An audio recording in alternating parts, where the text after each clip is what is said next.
Hello guys, नमस्ते। बासु भाई YouTube channel में आपका फिर से अभिनंदन, स्वागत।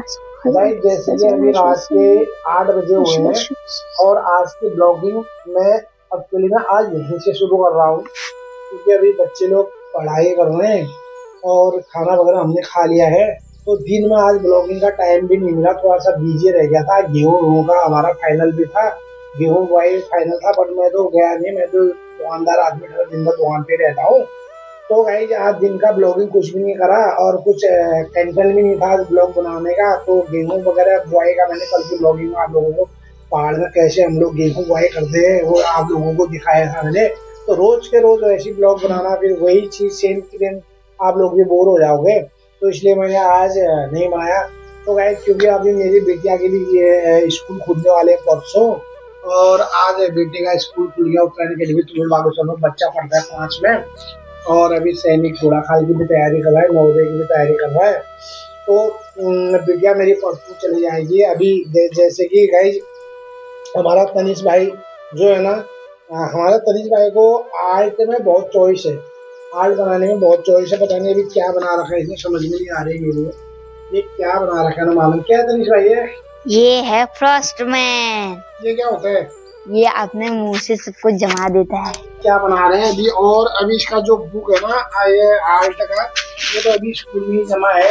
बहुत अच्छा आर्ट बनाता है और स्कूल में ही जमा होगा वो। अभी शुरुआत का देखिए, दीपावली के दिन शॉपिंग करने के लिए हम लोग बाजार गए थे, तो इसका मन शॉपिंग में लगा नहीं। जब तो ये इसने क्या करा, उसमें वो बोलते हैं शॉपिंग में ध्यान कम गया था इसका। अपने बुक्स वगैरह सारे चीज, मेटेरियल बॉक्स, बुक्स क्या क्या लाया तू?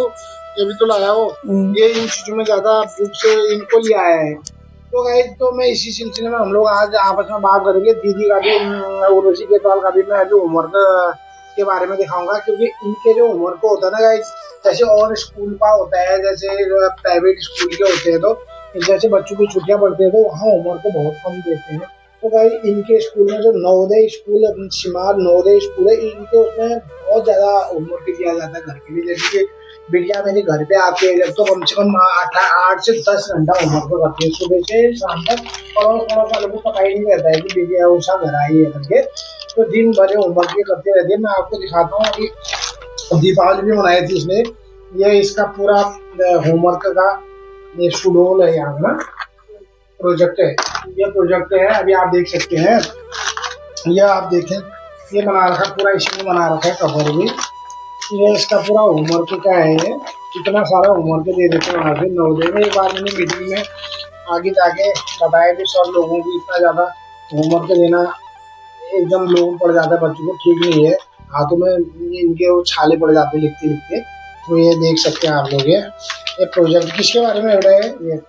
ये कोई भी आपदा आती है। अच्छा, जैसे आपदा आई है, दराली में आपदा है, पोशारी में आपदा है। इस बार बहुत तगड़ा तगड़ा गढ़वाल में तो बहुत ज्यादा आपदा आ रही है।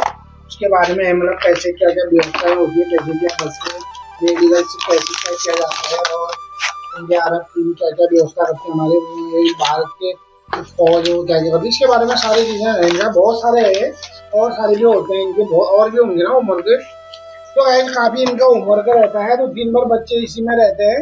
तो अच्छी बात है, होमवर्क मिलता है। पर थोड़ा बहुत जैसे दीपावली है, होली में तो छुट्टी नहीं मिलती इनको। अभी जाड़ों की छुट्टियां लगेंगी 20 दिन की, और 10 दिन की दीपावली की लगते हैं। 2 महीने की इनकी टोटल गर्मियों की लगती है। 3 महीने की छुट्टियां पड़ती है नवोदय में। और संडे को भी वहाँ पढ़ाई होती है। जैसे और दिन त्योहार होता है, कभी दिन पूर्णिमा होती है, कभी छोटे मोटे त्योहार होते हैं, फेस्टिवल होते हैं, उस दिन छुट्टियां नहीं पड़ती है। तो घर में आते हैं तो थोड़ा एंजॉय तो बनता है घर में फैमिली के साथ, तो टाइम नहीं मिल पाता है। तो ये मेरा तनिष भाई अच्छा आर्ट बनाता है, इसको वो भी मिला था। अभी इस बार देखो आप भाई, मुझे ये इतना अच्छा आर्ट बनाया, देखिए इसको पकड़ के दिखाओ ना। ये नेशनल वो मिला था ओलंपियाड, तनिष केतवाल को स्टेट टॉपर का वो भी मिला था। अभी इस बार, पिछले बार का है उसे, तो इस बार भी आया था उसको, पिछले बार मिला था। तो अच्छा बनाते हैं। ये क्या है? ये तांजियो कमांडो। अच्छा, ये भी बनाया आपने, तनिष भाई ने ये भी बना रखा है। ये कलर पड़ेगा इसमें। और क्या क्या बनाया अभी देखो। और क्या है? ये भी तनिष भाई ने बना रखा है, ये देख सकते हैं आप। अच्छा आर्ट बनाते हैं तनिष भाई। अभी अभी नया परफ्यूम आया है इसमें भाई, अभी तैयारी कर रहे हैं। ये दीदी ने बनाया है। अच्छा, ये दीदी ने बनाया है, दूसरी पानी ये वाला बनाया है, आप लोग देख सकते हैं। बस ये बने हैं। तो गाइस कुछ बताओ दादी, कुछ तो बताओ। मैं क्या बताऊँ आप? अरे कुछ तो बताओ स्कूल के बारे में, कैसे क्या तैयारी हो रही है, कैसे क्या हो रहा है, मतलब हमारे स्कूल में नवोदय और सैनिक की तैयारी हो रही है। कितना घंटा? हमारे हो रही होगी आपका, जितना स्कूल में सबके 8-8 4-4 पीरियड लगते हैं ना, तो हमारे से 2 पीरियड लगते हैं। हमें 2 पीरियड में आजकल ज्यादा फोकस कराया जा रहा है। एक तो जी हो गया हमारा सामान्य ज्ञान, और एक हो गया हमारा गणित।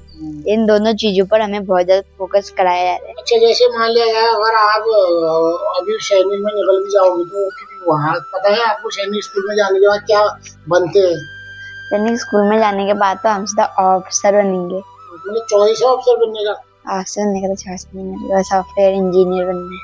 तो सॉफ्टवेयर इंजीनियर बनना है तो मेरा इतना पैसा खर्च क्यों करना है? फिर कहाँ ट्यूशन में जो खर्चा आ रहा है, अगर भाई तो आप घोड़ा खान निकल सिलेक्शन हो भी जाओगे तो वहाँ कम से कम 15 से 20 लाख रुपए मेरा खर्चा आएगा। 2 लाख रुपया पर ईयर का वहाँ पे फीस वगैरह होता है, और बढ़िया रहता है वहाँ। एजुकेशन तो अच्छा रहता है, पर हेल्थ के लिए बहुत अच्छा है वहाँ। 4 बजे से जैसे आर्मी में होता है ना, उठना दौड़ना भागना, खाना भी बहुत अच्छा मिलता है वहाँ घोड़ा खाल में।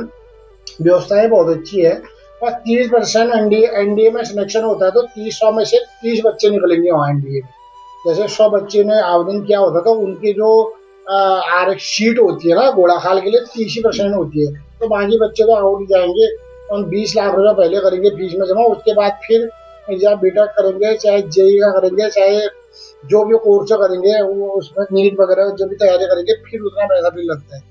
तो सॉफ्टवेयर इंजीनियर बनने का तो बीटेक करेगा, तो घोड़ा खाल जाने की जरूरत क्या है?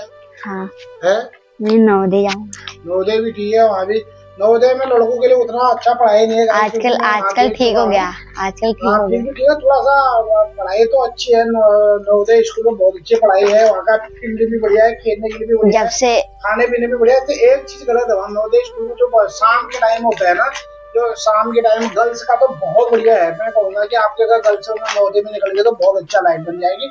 और वहाँ पर लड़कों का बहुत खराब क्यों है, शाम के टाइम जो हॉस्टल के अंदर जो बच्चे रहते हैं लड़कों के, वो जो बड़े बच्चे होते हैं वो छोटे बच्चों को बहुत टॉर्चर करते हैं, थोड़ा सा मार भी लेते हैं। तो डिस्टर्ब बच्चे कभी क्रिकेट खेल लेते हैं कमरे में, 24 बच्चों का एक हॉल में 24 बच्चे रहते हैं ना, 24 बच्चे बार इस तरफ रहता है, हॉल होता है, उसके अंदर टॉयलेट बाथरूम होता है, बाहर चैनल लग जाता है। और बाकी उसके अंदर भी कभी तो बैट खेल लेते हैं, कभी कुछ कर लेते हैं बच्चे। जो पढ़ने वाले बच्चे भी होते हैं उनको डिस्टर्ब कर देते हैं बच्चे, बड़े बच्चे भी होते हैं। तो आपका क्या कहना है दीदी, अगर गाइड को कोई लड़के निकलेंगे तो उसके लिए उसे आप अपने स्कूल को तो गलत बताओगे नहीं, कि उसके लिए भी अगर गलत है भी तो अपने लाइक एंड सब्सक्राइब, गलत बात है ना।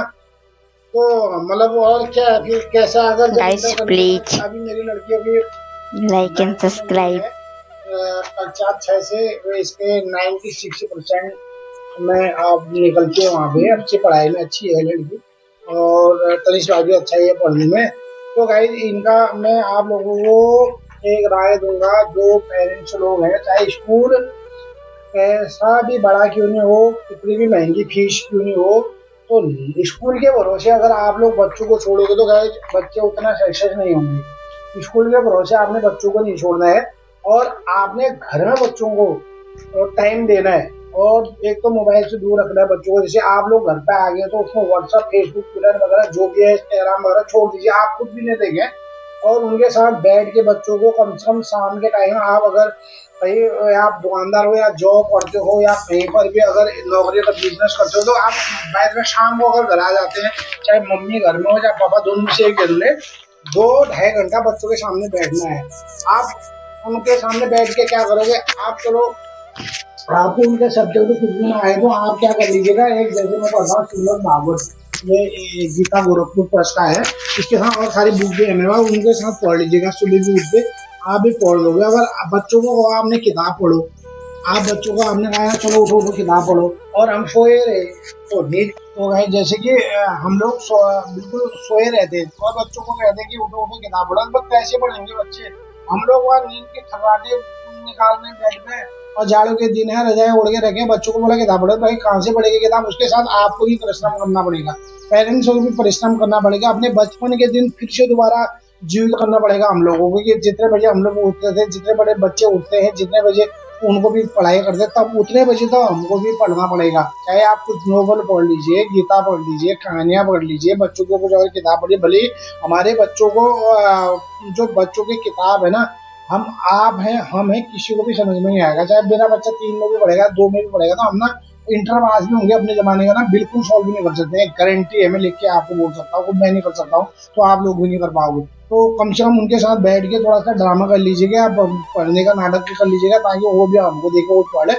तो गाइस बाकी तो ठीक है, हम तो पेरेंट्स लोग हैं, और आप ध्यान रखिएगा अपने बच्चों का। आजकल के लाइफ में बहुत सारे गलत गलत चीजें आती हैं मोबाइल में, और मोबाइल से बच्चों को बिल्कुल दूर रखिएगा, क्योंकि ऑनलाइन वाला काम आजकल बहुत ज्यादा आ रहा है स्कूल से। बिना उसका काम भी नहीं चलेगा, और मोबाइल बगैर काम भी नहीं चलेगा। और हम ये भी नहीं कह सकते मोबाइल पे गलत है, बट लेकिन आप वो अपने नजरों के सामने मोबाइल दें उनको, बिल्कुल जितना 1 घंटा 2 घंटा ऑनलाइन अगर काम क्लासेस बच्चों के चलते तो आप बैठे रहिएगा जरूर।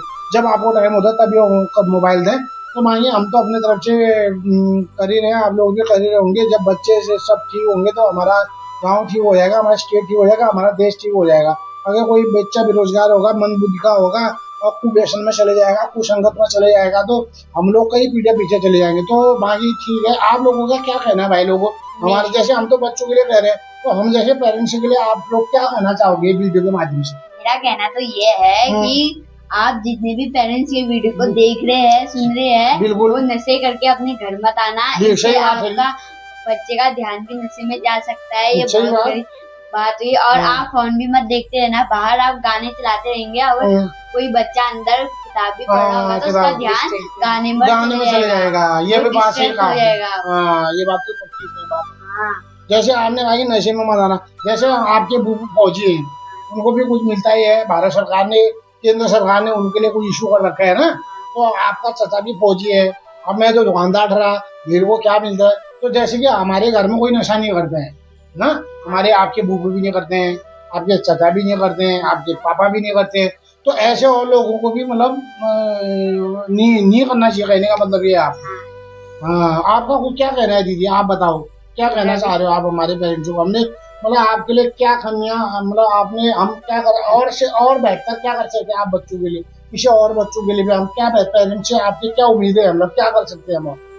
जैसे बच्चों पे ध्यान देना चाहिए, उनको देखना चाहिए कहाँ पे गलती हो रही है, कहाँ पे वो सही कर रहे हैं।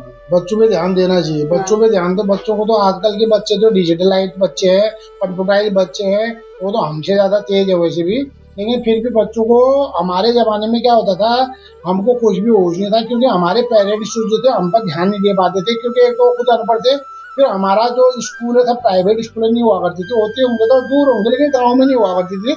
और मोबाइल भी हमारे जमाने का नहीं था, हमारे पेरेंट्स को भी पता नहीं था कि इंटर करने के बाद बनते क्या है, टीचर कैसे बनते हैं, और एक अच्छा सा सॉफ्टवेयर इंजीनियर कैसे बनता है, डॉक्टर कैसे बनता है, वकील कैसे बनता है, किसी को पता ही नहीं था।